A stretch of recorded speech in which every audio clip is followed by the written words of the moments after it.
Hello, good afternoon. You're watching Midday Live from the News Hub. My name is Portia Gabo. Coming up this afternoon, Johnson Esiedun Ketia re-elected General Secretary of the NDC as Samuel Ofosu-Ampofo, now chairman of the party.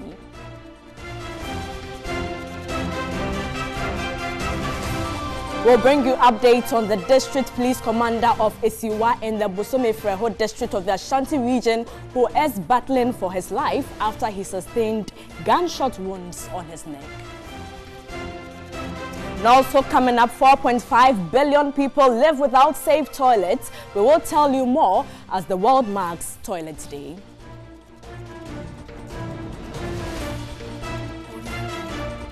Coming up in international news, Israel's government survives possible collapse after key partner withdraws a threat to leave the coalition.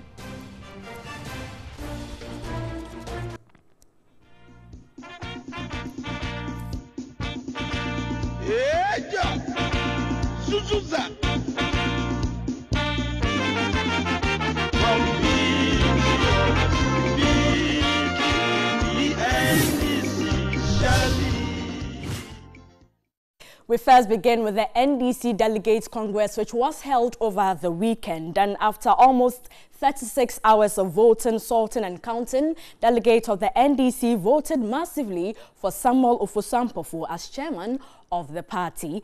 Delegates also decided to retain Johnson Esiedun Ketia as general secretary for the third successive time. A report by Godfred Tanam. Ofosu-Ampofo had 3,656, and so Samuel Ofosu-Ampofo has been duly elected as the national chairman of the NDC. His closer contender, Dan Abudakwi, pooled 2,199 votes. Alhaji Hudu Yahya, who had held the general secretary position before, could not make it to the chairmanship slot, attracting 1,823 votes ahead of Betty Muldridrisu, who had 355 votes, with Danny Annan making a total of 309 votes. The newly elected chairman Samuel Ofosu-Ampofo, in his victory speech, promised to work closely with the other contenders, calling on them to make their rich experiences bear for victory in 2020 general elections. It is democracy which has won the day. There are no winners and there are no losers. All of us have our part to play in moving the agenda of 2020 and beyond. And I believe that as the team of the 9th Delegate Congress suggests, together we win.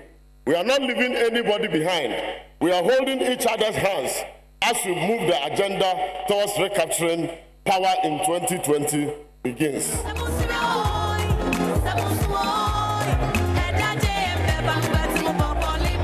Former President Mahama, after the swearing in of the new executives, charged them to work towards the return of the NDC to save Ghanaians from the hardship they are experiencing under the Akufo-Addo-led government. Our return to power must be based on a humble, persuasive approach to Ghanaians, that we are not only a better alternative, but that we have learned the lessons of our 2016 defeat, and that we are prepared to give them even better service than we did in our previous terms of office. For us in the political class, we must learn that the power to make and unmake governments rests with the people. Esiedun Ketia, retaining the general secretary position, gave Kokwanyido a run for his money, winning with a landslide margin, polling 6,642 votes as against 1,625 votes. The Electoral Commission declared results. We have no option. In the name of the party, the supremacy of the party, to say that we accept the results declared by the Electoral Commission. For the national organizer position, Joshua Kamba beat Baba Jamala and 5 others, with Sami Jemfi taking up the communication officer position against his only contender Fred Agbenyo. A total of 65 aspirants contested different positions in what the party themed NDC ahead of 2020 election. Still on the NDC Congress, although the Ghana Police Service detailed personnel to maintain law and order at the Congress grounds, party vigilante groups the Azoka Boys and Hawks had constituted themselves into security guards, while the event was, however, without clashes with police personnel.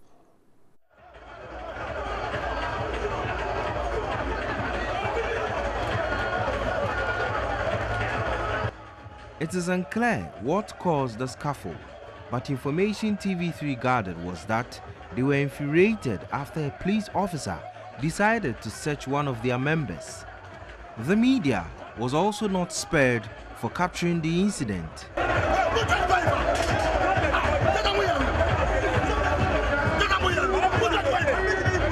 Some also accused the government of recruiting party boys into the police service, a move they are not comfortable with.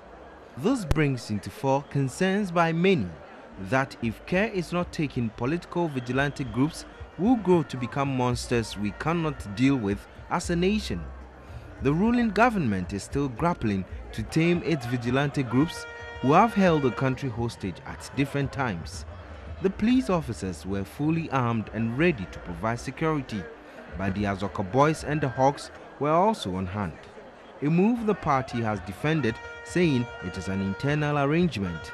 The new breed of venomous vigilante groups, the Hawks, were groomed by a former Deputy Ashanti Regional Minister, Joseph Yamin.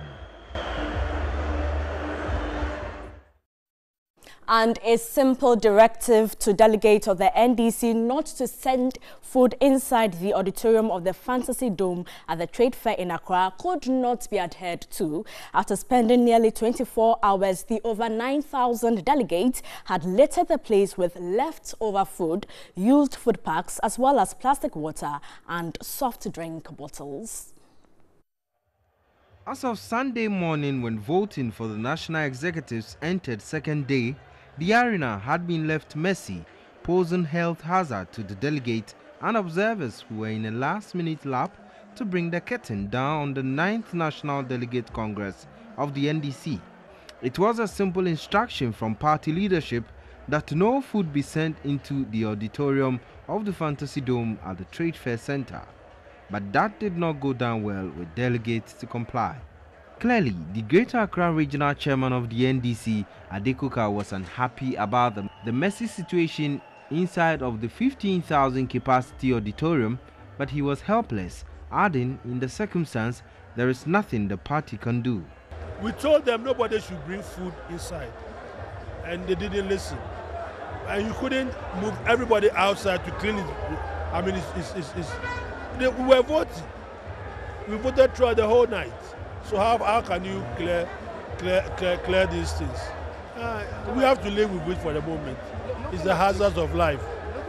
His only hope is for those tasked to clean the place to restore it to its original state. Meanwhile, the National Democratic Congress is considering conducting its next elections electronically, while this was after delegates at the 9th Congress expressed frustration over long hours spent in voting. A report by Salom Amenya. In 2014, the NDC Congress expanded the Electoral College from about 4,000 to over 9,000. Delegates at the 9th Delegate Congress in Accra were frustrated after the snail-paced voting process caused anxiety amongst them. Many condemned the process, which lasted close to 16 hours, describing it as rather torturous after only 7 polling booths were created for the over 9,000 delegates. When you are having a program of such nature, some of these setbacks definitely will happen. But I'm really happy with my fellow delegates. They have been patient because of the love and the fact that they want to achieve something for the party. They've endured the hardship and the setbacks that they have gone through. There were also claims that delegates from the Bron and Halfo region were made to vote late as a way of intimidating the delegates who many suspect will vote for Johnson Aseedun Ketia. Incumbent General Secretary Johnson Aseedun Ketia, who is seeking re-election's campaign coordinator Alhaji Mohammed Kweku Doku, corroborated the intimidation of their supporters. Yes, they were intimidated, but you can't say it's deliberate. Looking at the huge number of people that this Congress handled, if you are somebody who have worked as a party leader before, yes, to the bystander, you say that is deliberate. Thus, Greater Accra Regional Chairman of the NDC, Adekoka, insisted the use of electronic voting is long overdue. These days, with our mobile phones, we can just press the knob and then we are home and dry. We should modernize election. This paperwork is too long. This has dragged on because we have 65 people contesting. Some posts are 18, 19. It's a lot and it takes time.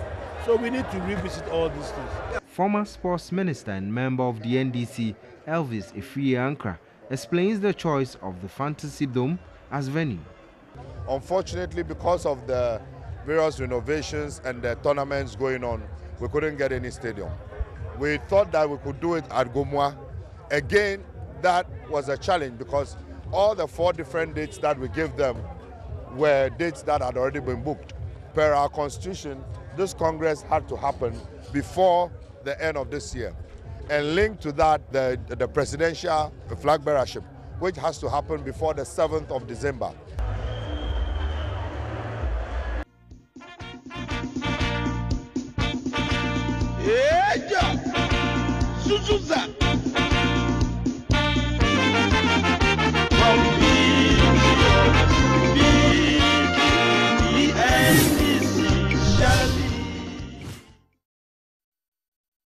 Well, the newly elected National Communications Officer of the NDC, Sami Jemfi, will be joining us for a studio discussion. But before that, let's go to the Ashanti region, where the District Police Commander of Esiwa is battling for his life after sustaining gunshot wounds on his neck. 4 other persons, including a police officer, 2 community police assistants and driver of the DCE of the area, were also shot.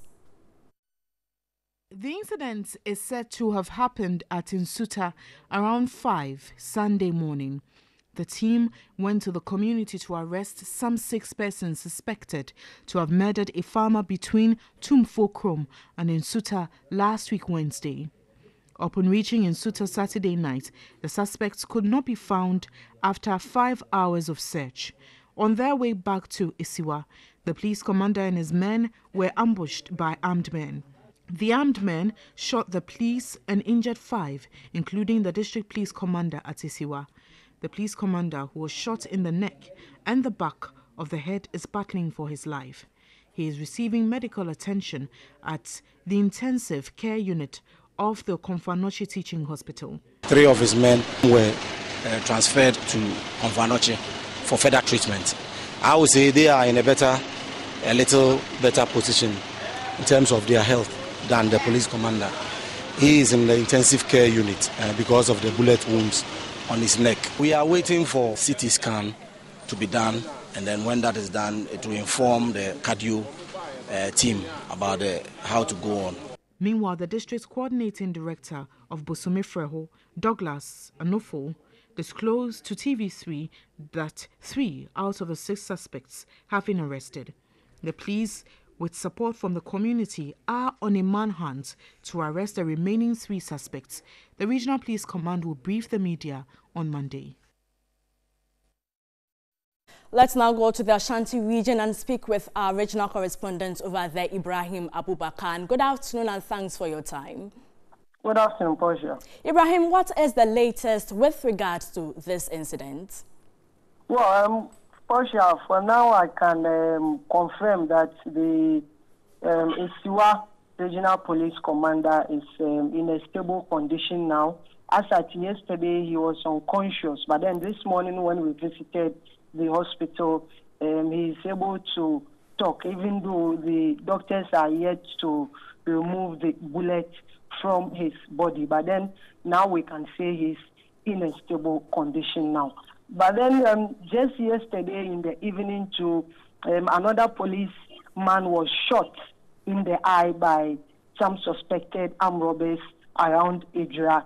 He has also been rushed to the Komfanochi Teaching Hospital for further treatment. So this morning, the Regional Police Command was supposed to brief the media on the development, but unfortunately, the commander had to attend an emergency regional security coordinating meeting at the regional office for further information on with regards to the current happening. What is the condition about the 4 others who were also shot? Well, for now, the 4 others have been discharged. Yesterday, I saw them. They were in a very stable condition. As at yesterday, around 12, they've already been treated and we're waiting for the doctor to discharge them. But as at this morning, all the 4 of them have been discharged. It is left with the commander who is here to be operated on before being discharged. But then, like I said, it's also in a stable condition for now. Thank you very much, Ibrahim Abubakar, for your time. You're still watching Midday Live from the News Hub. Still in the Ashanti region, the committee set up to investigate the death of 7 persons involved in the Manso Nkwanta shooting incident says there were no facts to establish that the deceased persons were armed robbers who engaged in exchange of fire with the Ghana Police Service. Well, a statement signed by Information Minister Kojo Ponkrumah stated that government, upon a careful study of the report, has decided that the 21 police personnel involved in the incident be interdicted by the Ghana Police Administration and subjected to formal police criminal investigation. In the interim, government, in consultation with families and community leaders, will provide support for dependents of the deceased persons. Well, government is also assuring the public that due process will be followed in the pursuit of justice and calls for continued calm and patience pending a conclusive determination of the matter. So that's the latest with regards to the shooting incident at Manso Nkwanta. Let's now focus on other stories. And today is World Toilet Day. It is celebrated on November 19 every year, and it is about taking action to ensure that everyone has a safe toilet by 2030. Well, this is part of the SDG Goal 6, which is on sanitation and water. The day is also about inspiring action to tackle the global sanitation crisis. Some of the thematic areas the hackathon will target include indiscriminate littering and waste collection. The sanitation hackathon is under the Greater Accra Metropolitan Area GAMA Gamma Sanitation and Water Project and financed by the World Bank. 35 teams have been selected and there are 3 categories of prizes to be awarded. The first prize winner will receive $5,000, the first runner-up $3,000, and the second runner-up will receive $2,000. We need to ensure that this target is achieved. That is, making Accra the cleanest city in Africa within the first term of His Excellency the President. We are working towards it. To apply the traditional methods in solving these challenges is going to take us a long time, and we may not even be able to tackle them, to solve them at all. So we need to apply technology. World Bank Country Director Henry Kerali noted that technology is the most efficient way for change. This particular hackathon is to generate ideas by young people on how to help Ghanaians, not only in Accra but throughout the country, to get better at managing solid waste, but also to use individual toilets rather than open defecation. So we look forward to seeing some of the best young minds coming up with ideas. These are going to be digital solutions that can complement the activities that we are doing in other aspects of solid and liquid waste management. Sanitation Hackathon is being organized to mark this year's World Toilet Day. Meanwhile, reports indicate that 4.5 billion people live without a safe toilet and 892 million people still practice open defecation. Let's now cross over to my colleague Wendy Laye, who is currently at Manchadbona, to give us updates as the world celebrates Toilet Day. So very soon, Wendy Laye will be joining us to give us updates on World Toilet Day. What are your views and suggestions on this day? Get interactive with us, Facebook.com/. TV3 Ghana. Let's now cross over to Wendy Live for updates. Always set aside every year to mark the World Toilet Day, and today, which is the day, we're focusing on toilets and nature. It is indeed a global celebration, and we're looking at building toilets and sanitation systems that work in harmony with our environment. When nature calls, we have to act and listen. One of the main areas being looked at globally is nature-based solutions to the sanitation and water crisis to harness the power of the ecosystem. Here in Accra, Jamestown, specifically at Manchadona, a national day was marked here to look at the World Toilet Day. And then the event was organized. We did have stakeholders and dignitaries here. But this afternoon, I do have with me Ni Okainchi III. He is the chief fisherman here at Jamestown, and he's also a landlord here. And I also have with me Engineer Anthony Mensah. He is the Director of Sanitation at the Ministry of Sanitation and Water Resources. But first, let me start with you, Ni. Yeah. Good afternoon, Ni. Good afternoon. Now, today is a World Toilet Day. What does this mean for you? You're a landlord. Do you have a toilet in your home?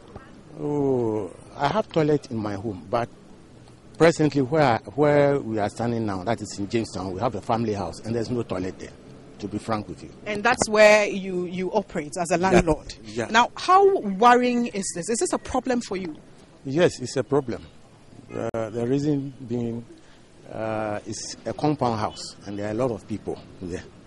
So at the moment, the toilet they use is a public one. And there was a time we were told to at least construct a toilet. And we did that by constructing one and then laying the pipe for the sewage. We've done that right from a very far place. So all the houses there join. So now we are yet to join the sewage. We have set everything correct. And we are How long did this take you? You're a landlord here, and tenants don't have access to toilet. They have to use a public toilet. It is your responsibility to ensure that they have that right to use a place of convenience in the home. How long has this taken, and when do you intend getting this sorted out? You see, the family elder passed away, and I was installed as the family head about 3 months ago. So this is a challenge to me now. But for 3 months, we have laid everything. As I told you, we've put up a toilet, we've laid pipes. We are just yet to join. And they told us because of the abstract, it will take 5 years before they will come and cut it. And who said, by who? Who said that? I think by the sewage company. They said unless 5 years before they will come and cut it. So at the moment, if I take you there, you will see. And then the houses nearby, they have all joined our main line that we've constructed. So just join, and even where the place is to the site where it will be joined, it's not quite far.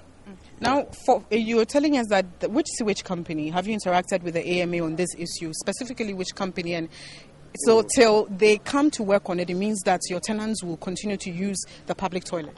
Yes, because we spend a lot of money in constructing those pipes and then putting up a toilet. You see, so just to join, and we are many. As I told you, a lot of houses. When we started, they were landlords just nearby. They were happy, so they also decided to join. So they've all joined the line, and the whole place has been cemented. So we are just yet to join the main citizens. All right, let me just hold you then, go to Engineer Anthony Mensah, Director of Sanitation. Now, you've heard Ni's story. His is not different from what others have shared. He has put in some efforts, and according to him, it will take 5 years for them to get all those challenges sorted out. What do you make of this? Thank you very much. I'm actually surprised to hear this. The results, the statistics of sanitation, and for that matter, access to improved sanitation, as far as Ghana is concerned, leave much to be desired. We haven't fared well, and over the past 3 years or so, a lot of interventions are ongoing. And there is a project known as the Accra Sewage Improvement Project. I suppose that is what NIE is talking about. That project sought to rehabilitate the sewage system within the Accra metropolitan area. And it has been highly successful. It ended just last year. And as I speak, there is the second phase, or another sister project, which has just started, known as GASLIP. That is Greater Accra Sustainable Sanitation and Sustainable Improvement and Livelihoods Project. And that project is seeking to provide household toilet facilities, including on-site systems and then also sewerage systems, and then also institutional toilet facilities and livelihoods for various community dwellers. If I can cut you there, with NIE situation. Yeah, so the issue NIE is raising, I'm going to follow it up with the project staff to make sure as quickly as possible they connect NIE's house to the sewerage system. Once they've put the pipe in place, connecting to the system shouldn't take that many days as NIE is talking about. I'm wondering whether it is 5 years as NIE said, but I cannot doubt him. So I'll follow up with the project team and make sure they take the necessary action as quickly as possible to get them hooked onto the network. Thank you very much. Now, Engineer, every year we celebrate World Toilet Day. It's become a rhetoric. We see national activities being held, like we just saw some few minutes ago, which just ended. We're looking at nature-based solutions. Before I let you go, as a country, how do we use this to ensure that we deal with the canker, which is open defecation here in our country? Thank you very much. I said earlier on that the statistics don't look good at all. There is nothing we can be proud of. As much as 19% of the population of Ghana is practicing open defecation, and we need to wage serious war against this. So this year's commemoration is under the theme, When Nature Calls. You can be in your home when you feel like visiting the toilet. You can be on the street, you can be at school, you can be in the market, you can be at your workplace. We have to ensure that all these places have suitable requisite toilet facilities installed, such that no matter where you find yourself, at any point in time, as soon as nature calls, you can diligently and comfortably and then also in a dignified manner respond to nature's call without any problems at all. So the government, for that matter, the Ministry of Sanitation and Water Resources, with all the collaborators, are going to ensure that we accelerate the process of improving access to sanitation across the country. All right. Well, thank you so much. Sony, engineer says that they will follow up on your situation, and we'll also follow up and find out if indeed it has been worked on. So, coming to you live from Jamestown, I have been speaking to NIE Okainshi III. He is a chief fisherman here, and he's also a landlord. And then I also spoke to Engineer Anthony Mensah, Director of Sanitation at the Ministry of Sanitation. We're looking at the World Toilet Day and then matters that have come up also in relation to the World Toilet Day. Over to you in the studio. Thank you very much, Wendy Lai, for that update on World Toilet Day. Well, coming up is the MTN video report, and today Zakaria Mohammed Awal reports on abandoned market stalls turned into places of convenience at Sagnarigo in the northern region. This structure was built around 2012, and then it's supposed to be a market center or a market for Sagnarigo Municipal Assembly. However, since the 2012, we have not heard of anything concerning the market, and for that matter, this place is being used or has been used as a place of convenience. Your citizen journalist, Zakaria Mohammed Awal, Sagnarigo Municipality.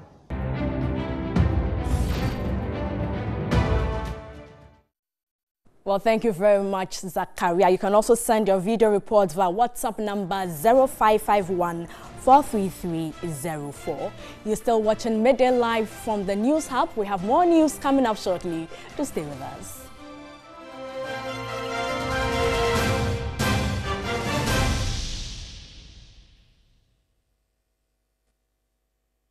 Starch.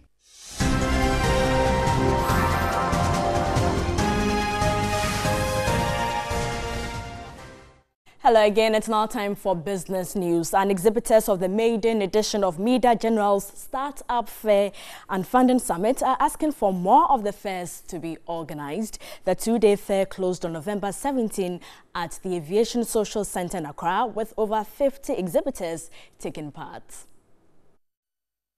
After hosting over 200 startups since the mover segment was introduced on TV3's Business Focus, not only has it won awards for its dedication and commitment to grow startups, but has also come to appreciate the challenges startups face.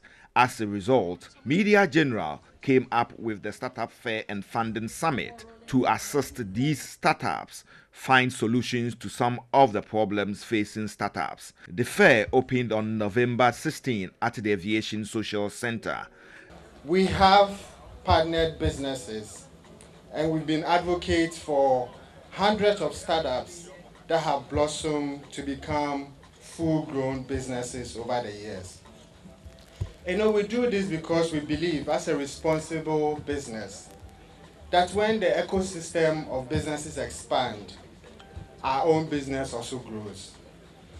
Which is why we are relentless in our quest to develop programs and initiatives that create sustained value for our audience and clients. Maslock is being resourced with over 200 million to support SMEs and small enterprises. And I'm sure next year you see a different Maslock. The organizers have done a wonderful job because it is not easy to mobilize resources to organize such an event. It's the backbone of our economy, and so it deserves a lot more attention than is given to it. And so Midday General, thank you very much. I think it's a fantastic idea and I love it very much. Networking and sales were brisk. Exhibitors were given the opportunity to promote their business on TV3, 3FM, Onua FM, and other Midday General platforms. Everything is going on well and everything is cool. People are coming by. On day 2 of the fair, some of the exhibitors pitched their business ideas to win funding for their ventures. To bump into him in an elevator, how are you going to make those seconds count, right? And so you have to know the type of pitches you're creating, then the type of individuals or people you're pitching to, and of course, in this case, the type of companies you're pitching to. It's so important because you will pitch the wrong company and the person will not be interested in talking to you because I'm a private equity fund. Private equity are the $3 million, $5 million, $1 billion kind of. One startup will be selected for funding.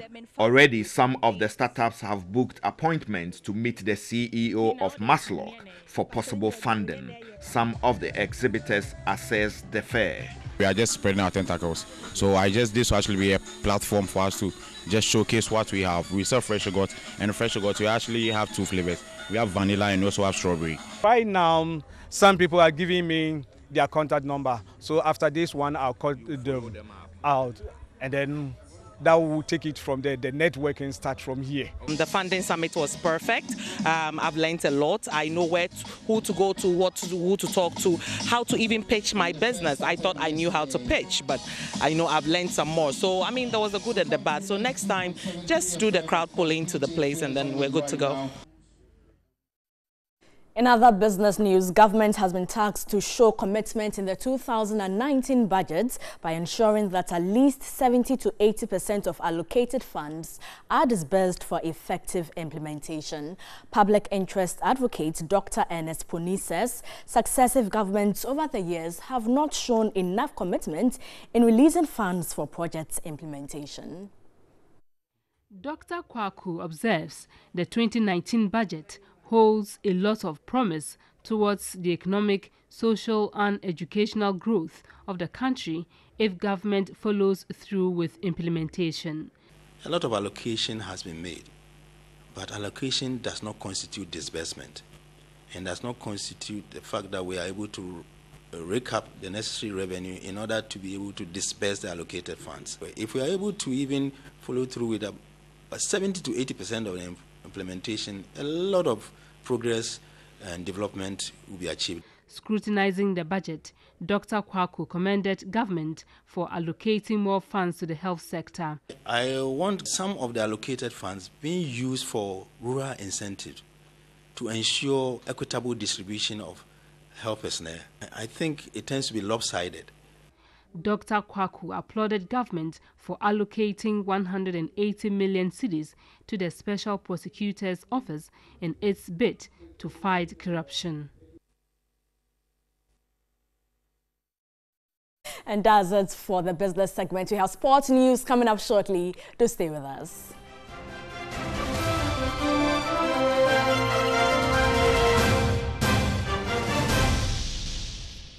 Hello again. Let's go back to the NDC Congress, and joining me in the studio is the newly elected National Communications Officer of the party, Sami Jemfi. Good afternoon and thanks for your time. Well, first of all, congratulations on the elections. Thank you. What does this victory mean for you and the party? Thank you very much, and a very good afternoon to your cherished viewers all across the globe. This is a victory for the NDC. We are excited and we are poised and battle ready for election 2020. What you saw yesterday was a unified NDC, which is ready to win power come 2020 so that we can rescue our beloved Ghana from the clutches of this inept, super incompetent, impotent Akufo-Addo Bawumia regime. And so, like I said, we are poised and battle ready. We have already hit the ground running. We are working, and the people of Ghana should expect nothing but, you know, the right kind of politics that we want to see in this country.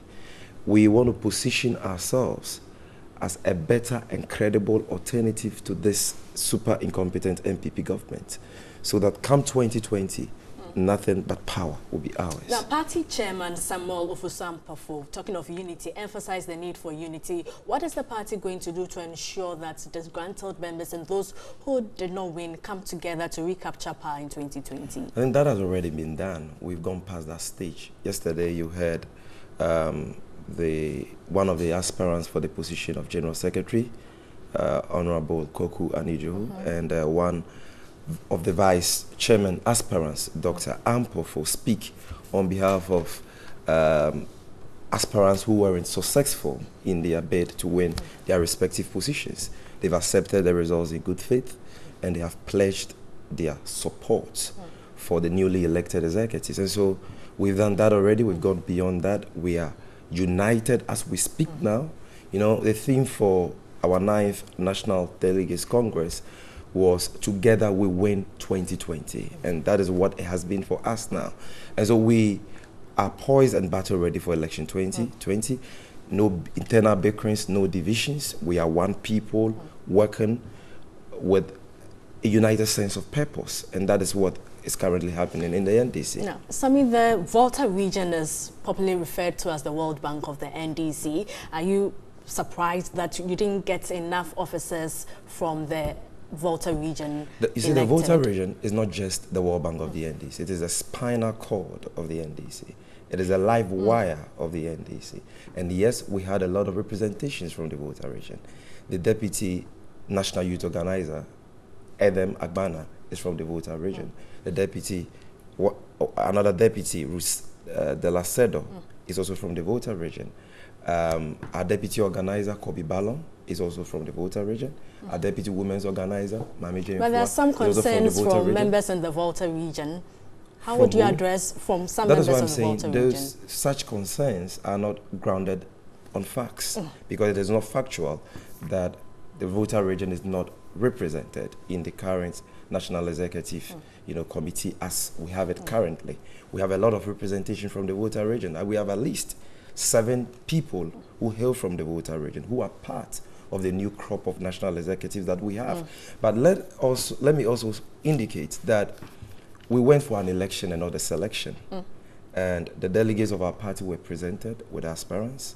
They have elected people who they deem competent to do the work that needs to be done so that come 2020 we are successful in our bid of attaining power. And that was the key consideration for delegates. What they were looking at was competence. At the end of the day, we have representations from all the regions. We have, like I told you, about 6 or 7 national executives duly elected who come from that region. And so that assertion is not factual. All right. Thank you very much, Sami Jimfi, well. for your time. And he is the newly elected National Communications Officer of the NDC. You're still watching Midday Live from the News Hub. It's now time for international news, and Israel's government appears to have survived a possible collapse.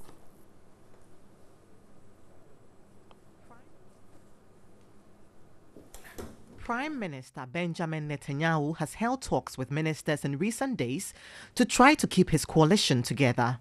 The crisis began when the defense minister resigned in opposition to an Israeli ceasefire with Gaza militants. Mr. Bennett had said he would pull his party out unless he was appointed the new Minister of Defense. Mr. Netanyahu has assumed the role himself for the time being.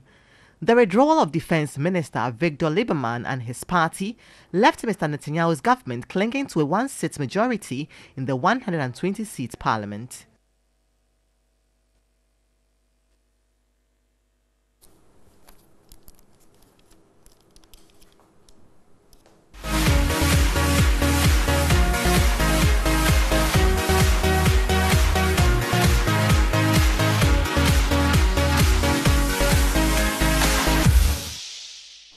And coming up in entertainment news, the road has come to an end for the Greater Accra representative now on Ghana's Most Beautiful. As she was evicted from the show Sunday night, the ladies took to the stage to display their talents and convey messages on their chosen topics. Sometimes he be dog chain, now they carry meat by It's been 9 solid weeks of educating and entertaining Ghanaians on our cultural identity, among others on Ghana's Most Beautiful. The 9th week saw the queens display their versatility in acting, singing and dancing. If you really want to dance, with sexy fans, the journey has been interesting, but with just 3 weeks away for a new queen to be crowned, some contestants have been seen packing out of the competition. Touching on sanitation, using spoken word and wonderful artistic stage performance, Na entreated all and sundry to help keep the capital city clean. I need your individual help, please. Would you stop the indiscriminate disposal and refuse and objectification? However, that could not guarantee her a place in the next stage of the show, as she did not annex their expected public votes. She hinted her eviction from the show is not the end of the road for her. Na says she is still set to embark on her project. I think I've done my best so far. I want to use this opportunity to tell the Ghana base that when their people come in for competition, they should try and vote for them, because their performance might be so good, but the vote might not be coming. Also undertake my project.